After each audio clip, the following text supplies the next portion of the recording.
Grabe, si Kuya Bal na mismo ang, nagpapatunay sa mga kaganapan na ito at kung sino talaga itong si Carla, yes mga mima.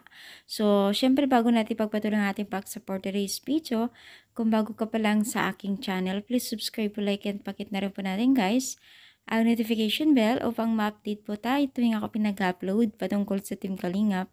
And please support po natin ang buong Team Kalingap, lalong-lalo na po kila Kalingap Rab at Kuya Bal. So, no, kita naman po natin ang intro na kung saan po ay talagang si Kuya Bal ay hindi rin nakatiis kung ano ba talaga itong si Carla sa totoong buhay, no? So, yes, mga mima, itong si Carla ay sobrang bait nga daw, walang kasing bait nga daw di umanos, ka nga, sabi ni Kuya Bal.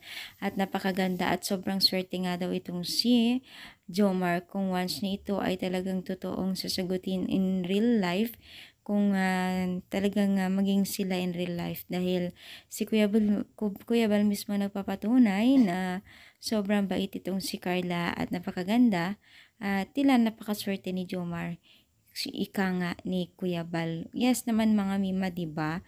So kita naman po natin itong si Carla na talagang sobrang bait, maganda, talagang hindi ka talaga magiging isang maiilang para sa kanya pag siya ang kasama mo. Sobrang bait po niyang makasama, no? Sana nga lahat ng mga kabataan at mga tinutulungan ng Team Kalingap ay ganito. Para naman po kampante ang lahat, di ba ho? So, syempre si Carla ay napakagandang model po sa mga matutulungan po ng Team Kalingap. So, ano sa palagay ninyo? Comment down, palike po ang ating video. Thank you so much guys. More power and God bless po guys.